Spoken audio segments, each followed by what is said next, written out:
Without Luka Doncic in the lineup, Dillon Brooks scored 25 points while Devin Booker added another 21 as Phoenix pulled away in the second half. The Lakers have now dropped 2 of their last 3 to the Suns this season and carry a 19-9 record. Post-game, J.J. Redick was asked about his team's physicality. Does this group have enough, as currently constructed, guys who just play that way? And no, we practice this stuff enough. We review this stuff enough. We show film on this stuff enough that, to me, it comes down to just making the choice. It's making the choice. This is one of my bucket list things I've had in my career, having both of you in the same place. 2 of the best laughs in sports media. Kendrick Perkins joining us now here on First Take. You're welcome, America, for that. Perk, how do you hear J.J. Redick when he calls out his team's physicality after last night's loss? Well, first of all, that ain't it.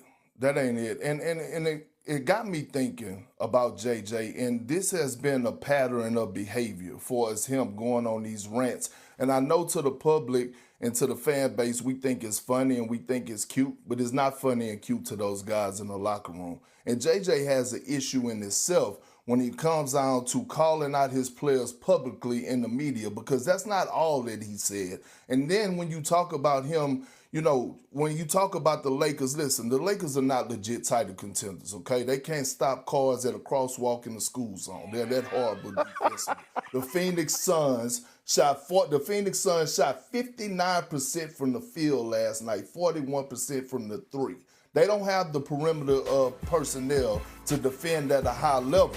So again, the Lakers, yes, do they have a personnel problem? Absolutely. But it also comes down to me looking at J.J. Redick and saying, hey, dog, yeah, you got this team to the first round of the playoffs, but you ain't won no championships. We have championship coaches in the league today that got real chips that don't call out their players like that. So again, if you're JJ, yes, you want to get the best out of your players. Yes, you want your guys to come to compete every single night at a high level, especially on the defensive end. But also, JJ, you got to have a level of accountability and a level of showing that you're not going to throw your players under the bus every time things are not going the way that you want them to go. Yeah, I agree with Perk.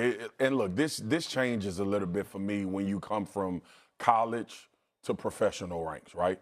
These dudes are professional basketball players. They understand the job at hand, and there's a business element that goes along with this. If you don't think I can defend, you got to get me out of here. But to me, it reflects on the coaching more than anything. Why is the message not getting across? Why are the players not playing this the way that you think they should be playing if you practicing it and you talking about it, and now you got to come to the podium and say it publicly? We all know JJ's personality. We all know what type of coach he wants to be. We all know what type of guy he wants to be. He wants to be demanding. He wants these guys to play the game a certain way. But when you do it in public, when you got guys on this team that are going to be with that franchise longer than you are, most likely when it comes to how this team has invested in them, I just don't think that's the right move. Now, you also, and Perk, I'm going to defend a little bit with JJ. You also, you got a real problem if you don't know the pulse of your team, right? If these guys can respond from you saying it in the media, then you understand their psyche. But that's the part that you play as a head coach. You got to be careful sometimes separating yourself and putting this stuff out in public. Because the one thing in sports we love to say is we don't listen to the public opinion. We don't listen to what the people are saying and all of that. And JJ has had his experience on this end of it as well. And he knows how that can be reflected on this basketball team.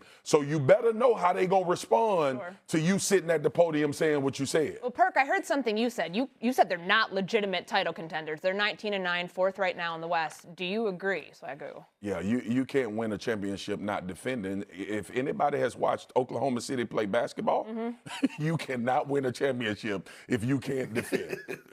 I said courtside at the Spurs game. When Wemby is there, if you can't defend them, you can't beat them. So, yeah, the reality is that. And this idea that you're going to outscore people, you're not outscoring them either. So that roster currently is not constructed if they don't up their level of getting stops.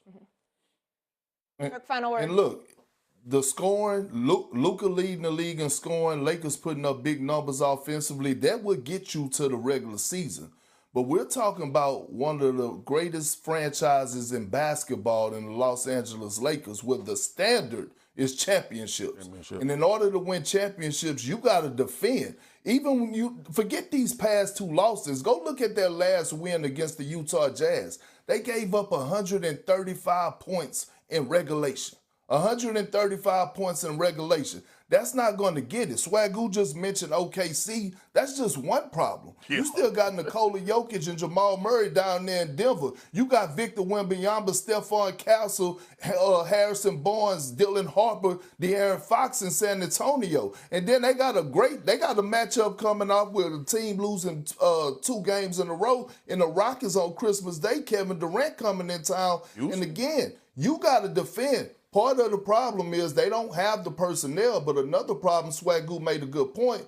Why is your guys not responding to your message or getting a message from you in the locker room that you got to question or call them out publicly in the public media about them not defending or playing hard every single night? That's a problem. All right, Perk, stick around. We're going to need you here because we've got a big debate coming up next with the huge slate of NBA and NFL games tomorrow on Christmas Day. Which sport truly owns the day?